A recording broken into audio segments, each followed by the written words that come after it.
Hello, നമസ്കാരം. ഏവർക്കും അനിലയത്തിൻ്റെ അടുത്ത വീഡിയോയിലേക്ക് സ്വാഗതം. കഴിഞ്ഞ വീഡിയോയിൽ നമ്മൾ രാത്രി 12-ന് ശേഷം എന്ന് പറയുന്ന അഖിൽ പി ധർമ്മജൻ്റെ വളരെ പ്രശസ്തമായൊരു നോവലിനെ കുറിച്ചാണ് ചർച്ച ചെയ്തത്. ഇന്ന് അടുത്തൊരു വായനാനുഭവം നിങ്ങളുമായി പങ്കുവയ്ക്കാനാണ് വന്നിരിക്കുന്നത്. അത് ഇതേപോലെ തന്നെ ഇൻസ്റ്റയിൽ ഒന്ന് ട്രെൻഡിങ് ആയ, ഞാനും ഇതിടയ്ക്ക് സ്ക്രോൾ ചെയ്തപ്പോൾ കണ്ടിരുന്നു. പക്ഷെ എനിക്ക് ഈ പുസ്തകം വാങ്ങിക്കാൻ പറ്റിയില്ല. അപ്പം എൻ്റെ ഒരു സുഹൃത്ത് ഈ പുസ്തകത്തിൽ എൻ്റെ പേരുള്ള കാരണം കൊണ്ട് ആ പുസ്തകം എനിക്ക് ഒന്ന് സമ്മാനം ചെയ്യുകയാണ് ഉണ്ടായത്. അപ്പം എനിക്കത് ഗിഫ്റ്റായി കിട്ടിയപ്പോൾ എനിക്ക് വളരെയധികം സന്തോഷം. കാരണം നമുക്ക് ഒരു പുസ്തകം സമ്മാനമായി കിട്ടുക എന്ന് പറഞ്ഞാൽ വളരെയധികം സന്തോഷമുള്ള കാര്യമാണല്ലോ. അപ്പോൾ ആ പുസ്തകത്തിന്റെ പേര് ഞാൻ നിങ്ങൾക്ക് പരിചയപ്പെടുത്താം.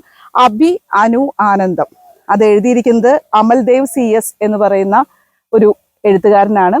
അദ്ദേഹം സിനിമാ സംവിധായകനാകണം എന്നൊരുപാട് ആഗ്രഹിക്കുന്ന, അതിനനുസരിച്ച് എനിക്ക് എഴുത്തിൽ മനസ്സിലായത് അദ്ദേഹത്തിന് ഒരു സംവിധായകനാകാനുള്ള ഒരു കഴിവുണ്ട് എന്നുള്ളത് ആ എഴുത്തിൽ മനസ്സിലായിട്ടുണ്ട്. അപ്പോൾ അങ്ങനെ ആഗ്രഹിക്കുന്ന, അതിനുവേണ്ടി പിന്നാലെ നടക്കുന്ന, അല്ലെങ്കിൽ ഒരുപാട് പേരുടെ അടുത്തേക്ക് ചെല്ലുന്ന ഒരു സംവിധായകനാകാൻ ആഗ്രഹിക്കുന്ന ഒരു ആളുടെ ഒരു നോവലാണിത്. അപ്പോൾ ഈ നോവൽ എന്ന് പറയുന്നത്, ഇദ്ദേഹം വേണമെങ്കിൽ നമുക്കിതൊരു സിനിമയാക്കാം. നേരത്തെ നമ്മൾ രാത്രി 12-ന് ശേഷം എന്ന് പറഞ്ഞ നോവൽ സിനിമയാക്കാം എന്ന് പറയുന്ന പോലെ തന്നെ ഇതും നമുക്കൊരു സിനിമയാക്കാൻ സാധ്യതയുള്ളതാണ്. കാരണം ഇദ്ദേഹം ഇതിൽ പറയുന്നുണ്ട്. കാരണം മറ്റുള്ള ഇന്നലെ നമ്മൾ മുൻപത്തെ വീഡിയോയിൽ പറഞ്ഞ പോലെ ഈ ആലങ്കാരിക ഭാഷകൾക്കൊന്നും പ്രാധാന്യമില്ലാത്ത മറ്റൊരു നോവലാണ് നമ്മുടെ മുന്നിൽ വീണ്ടും എത്തിയിരിക്കുന്നത്. അദ്ദേഹം പ്രത്യേകം ഇതിൽ പറയുന്നുണ്ട്. നോവലിന്റെ ഒരു ആമുഖത്തിലായിട്ട് അദ്ദേഹം പറയുന്നൊരു കാര്യമുണ്ട്. അത് എന്താണെന്ന് വെച്ച് കഴിഞ്ഞാൽ, നിങ്ങൾ പ്രണയത്തിലാണെങ്കിൽ, പ്രണയ നൈരാശ്യത്തിലാണെങ്കിൽ, ധാരാളം സുഹൃത്ത് വലയമുള്ള ആളാണെങ്കിൽ, സുഹൃത്തുക്കൾ ഇല്ലാത്ത ആളാണെങ്കിൽ, പ്രണയ കഥകൾ ഇഷ്ടപ്പെടുന്ന ആളാണെങ്കിൽ, നിഗൂഢ കഥകൾ ഇഷ്ടമുള്ള ആളാണെങ്കിൽ ധൈര്യമായി ഈ നോവലിനെ സമീപിക്കാം. ഇത് നിങ്ങൾക്കുള്ളതാണ്. ഇങ്ങനെ പറഞ്ഞുകൊണ്ടാണ് ഇദ്ദേഹം ഈ നോവല് ആരംഭിക്കുന്നത്. അതായത് പ്രണയത്തെ ഒരുപാട് ഇഷ്ടപ്പെടുന്ന, അല്ലെങ്കിൽ ജീവിതത്തിൽ ഒരു പ്രണയമെങ്കിലും ഇല്ലാതിരിക്കുന്ന ഒരു മനുഷ്യന്മാരുണ്ടാവില്ല. കാരണം അത് എന്തിനോടുള്ള പ്രണയമാവാം. ആ പ്രണയത്തിൽ സംഭവിക്കുന്ന ഒരു വിഷമതയായിക്കോട്ടെ, അതുപോലും ചിലപ്പോൾ നമുക്ക് നാളെ ഓർക്കാനുള്ള ഒരു അനുഭവമായിരിക്കും. അപ്പം അങ്ങനെയുള്ള പ്രണയത്തെ ഇഷ്ടപ്പെടുന്നവർക്ക് വേണ്ടിയിട്ടുള്ള ഒരു നോവലാണിത്. അപ്പം ഇതിൽ പേര് പറയുന്ന പോലെ തന്നെ അഭി അനു ആനന്ദം. ഇതില് ആനന്ദ് എന്ന് പറയുന്ന ഇതിലെ കഥാപാത്രം, അല്ലെങ്കിൽ ഇതിലെ നായകൻ എന്ന് പറയുന്നത് ആനന്ദാണ്. ആനന്ദ് എന്ന് പറയുന്ന ആ നായകന്റെ 2 കാലഘട്ടത്തിലെ പ്രണയമാണ് ഇതിൽ പറയുന്നത്. ഒന്ന് ഒരു +2 കാലഘട്ടത്തിലെ പ്രണയവും, മറ്റൊന്ന് അദ്ദേഹത്തിന്റെ കോളേജ് കാലഘട്ടത്തിലെ പ്രണയവും. അതില് +2 കാലഘട്ടത്തിലെ പ്രണയമാണ് അഭിരാമി എന്ന് പറയുന്ന, അതാണ് അഭി എന്നുള്ള പേരില്. കോളേജ് കാലഘട്ടത്തിലെ പ്രണയിനിയുടെ പേരാണ് അനുപമ എന്ന് പറയുന്നത്. അതിനെയാണ് അനു എന്നുള്ള പേരില് പറയുന്നത്. ഇതില് അഭിരാമി എന്ന് പറയുന്ന പെൺകുട്ടിയോട് അദ്ദേഹത്തിന് ആ കാലഘട്ടത്തിലുള്ള ഏതൊരു മനുഷ്യനും തോന്നുന്ന ഒരു പ്രണയവും, പക്ഷെ പിന്നീടാണ് മനസ്സിലാവുന്നത് ആ പ്രണയം എന്ന് പറയുന്നത് അവൾക്ക് മറ്റൊരാളോട് ഉണ്ടായിരുന്നു എന്നുള്ളതും, അത് ഇവനോട് ആ പ്രണയത്തിന്റെ പേരിൽ ഇന്ന് വേണമെങ്കിൽ നമുക്ക് പറയാം, തേച്ചു എന്ന് പറയുന്ന ഒരു വാക്കുണ്ടല്ലോ, തേച്ചൊട്ടിച്ചു. ആ ഒരു വാക്ക് തന്നെയാണ് ഇതിലും വരുന്നത്. അത് കാലഘട്ടത്തിനനുസരിച്ച് ഓരോ മാറ്റങ്ങൾ വന്നുകൊണ്ടിരിക്കുന്നേ ഉള്ളൂ. ചിലപ്പോൾ ആൺകുട്ടികളാവാം, ചിലപ്പോൾ പെൺകുട്ടികളാവാം. അപ്പോൾ സാഹചര്യമൊന്നുമല്ല, പക്ഷെ എന്നാലും ആ പെൺകുട്ടി അങ്ങനെ ചെയ്തു എന്നുള്ളതാണ് ഇതിൽ പറയുന്നത്. പക്ഷെ മറ്റൊന്ന്, അനുപമയിലേക്ക് എത്തുമ്പോൾ ഈ കഥ തുടങ്ങുന്നത്, അനുപമയിലേക്ക് എത്തുന്നതിന് മുമ്പ് ഈ കഥ തുടങ്ങുന്ന ഒരു വിധമുണ്ട്. ഇതില് ഒരു കഥാകാരി, സിനിമ തിരക്കഥാകൃത്താവണം, അല്ലെങ്കിൽ സിനിമാ സംവിധായകയാവണം എന്നുള്ള ആഗ്രഹം മൂലം ഒരു കഥാകാരി, ശ്രീലത എന്ന് പറയുന്ന പെൺകുട്ടി പല സംവിധായകരുടെ അടുത്ത് തന്റെ കഥയുമായിട്ട് ചെല്ലുകയാണ്.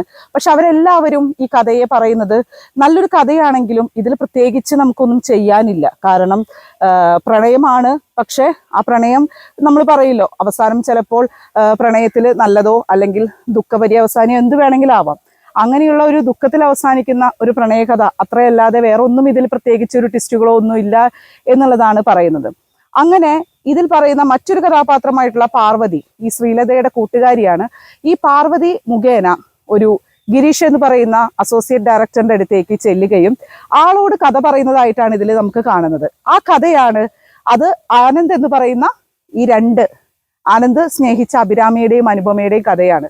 അവസാനം ഈ കഥയുടെ അവസാനം അനുപമ എന്ന് പറയുന്ന പെൺകുട്ടി ഇതില് ഒരു കാർ ആക്സിഡന്റിൽ മരിക്കുന്നതായിട്ടാണ് കാണുന്നത്. അനുപമയുടെ വീട്ടുകാർക്ക് ആനന്ദിന്റെ വീട്ടുകാരെക്കാളും കൂടുതൽ, ആനന്ദ് ഒരു പാവപ്പെട്ട വീട്ടിലെ പയ്യനാണ്, പക്ഷെ ആനന്ദിന്റെ വീട്ടുകാരെക്കാളും കൂടുതൽ പൈസയും അതുപോലെ തന്നെ സാമ്പത്തിക ശേഷി മാത്രമല്ല രാഷ്ട്രീയപരമായിട്ടാണെങ്കിലും എല്ലാത്തിലും വളരെയധികം സ്വാധീനമുള്ള ഒരു വീട്ടുകാരാണെങ്കിലും അനുപമയുടെ ഇഷ്ടത്തിന് വഴങ്ങി അവര് കല്യാണത്തിന് സമ്മതിക്കുന്നുണ്ട്.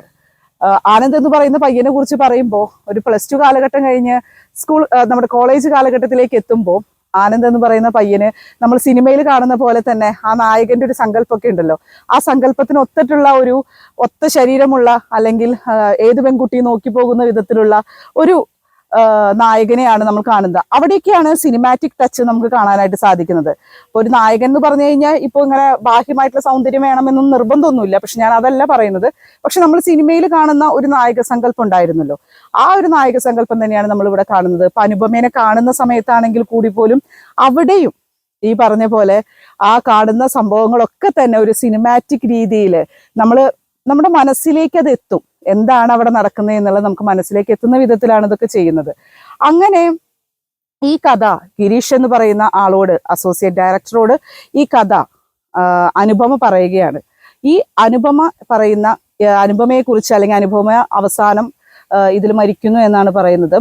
അങ്ങനെ അവസാനിക്കുമ്പോഴും ഗിരീഷ് പറയുന്ന ഒരു കാര്യമുണ്ട്, ഈ കഥയിൽ പ്രത്യേകിച്ചൊന്നും നമുക്ക് നല്ലൊരു കഥയാണ്, പക്ഷെ നമുക്കിതിൽ കൂടുതലായിട്ടൊന്നും ചെയ്യാൻ പറ്റുമോ ഇല്ലേ നമുക്ക് അറിയില്ല എന്ന് പറഞ്ഞു. എന്നാലും ശ്രീലതേനെ വളരെ നിരാശപ്പെടുത്താതെയാണ് വിടുന്നത്. ഇതേ സമയത്ത് തന്നെ പാർവതി എന്ന് പറയുന്നത് ഒരു ചാനലിൽ വർക്ക് ചെയ്യുന്നതാണ്. അവര് ഇതേ സമയത്ത് തന്നെ പാരലായിട്ട് മറ്റൊരു സംഭവം കൂടി ഇതിൽ നടക്കുന്നുണ്ട്. പാർവതി എന്ന് പറയുന്ന അവരുടെ ഒരു ടീം, ആ ടീം ഒരു കുറ്റാന്വേഷണത്തിന് പിന്നാലെ പോവുകയാണ്. അതായത് ഒരു മെന്റൽ ഹോസ്പിറ്റലില് അവിടെ പുതുതായിട്ട് തുടങ്ങിയ ബിൽഡിംഗ് ഒരു പ്രേതാലയം പോലെ കിടക്കുകയാണ്. അവിടെ പോയവരെല്ലാവരും തന്നെ കേസന്വേഷണത്തിന് പോയ പോലീസുകാരെ പോലും നമുക്ക് തിരിച്ചു എത്തിയിട്ടില്ല, അവരൊക്കെ മരിച്ചു എന്നുള്ള അല്ലെങ്കിൽ പ്രേതം പിടിച്ചു എന്ന് പറയുന്ന ഒരു കഥ അവിടെ പ്രചരിക്കുന്നുണ്ട്. ഇത് സത്യമാണോ മിഥ്യയാണോ എന്ന് അറിയാൻ വേണ്ടിയിട്ട് പാർവതി പോവുകയാണ്. ആ സമയത്താണ് പിന്നീട് ഈ കഥയുടെ, നമ്മൾ വിചാരിക്കുന്നത് വെറും ഒരു പ്രണയകഥ അല്ലെങ്കിൽ ശ്രീലത എന്ന് പറയുന്ന ഒരു കഥാപാത്രം ഗിരീഷ് എന്ന് പറയുന്ന ഒരാളോട് കഥ പറയുന്നു എന്നൊക്കെ തോന്നുമെങ്കിലും അവസാനമാണ് നമുക്ക് മനസ്സിലാകുന്നത് ഈ കഥയുടെ അവസാനം. അത് ഞാനിവിടെ പറയുന്നില്ല, കാരണം ഒരു കഥയുടെ ക്ലൈമാക്സ് പറഞ്ഞു കഴിഞ്ഞാൽ പിന്നെ ആ കഥ നമ്മൾ കണ്ടതിന് തുല്യമായിരിക്കും.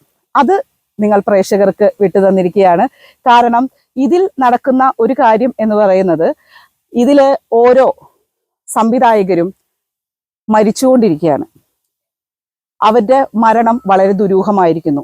ഒപ്പം ഈ മെന്റൽ ഹോസ്പിറ്റലില് ഒരു ഡോക്ടറും അദ്ദേഹത്തിന്റെ മരണത്തിലൂടെയാണ് ഇതിന്റെ ഒരു സത്യം അന്വേഷിച്ചിട്ടാണ് പാർവതിയും പോകുന്നത്. പക്ഷെ അവർക്കും അവസാനം പലർക്കും മെന്റൽ ആവുകയാണ്.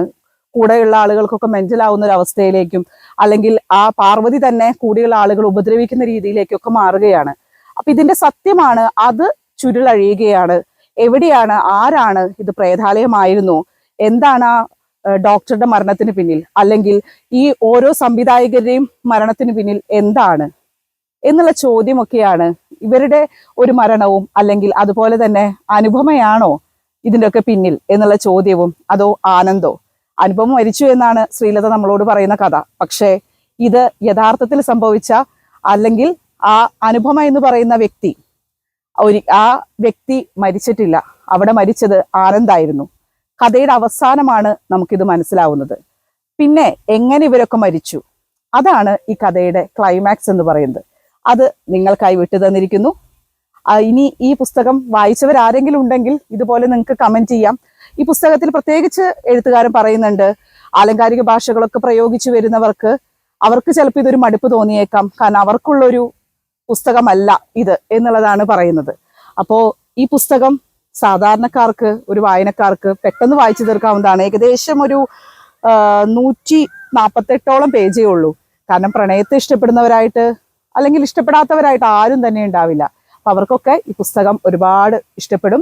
ഈ പുസ്തകത്തെക്കുറിച്ച് ഇനി എന്തെങ്കിലും നിങ്ങൾക്ക് കമന്റ് ചെയ്യണമെന്നുണ്ടെങ്കിൽ നമ്മുടെ ചാനലിന്റെ താഴെ ആ കമന്റ് ബോക്സിൽ നിങ്ങൾക്ക് പോസ്റ്റ് ചെയ്യാവുന്നതാണ്. അടുത്ത വീഡിയോയിൽ വീണ്ടും കാണുന്നത് വരെ ഗുഡ് ബൈ.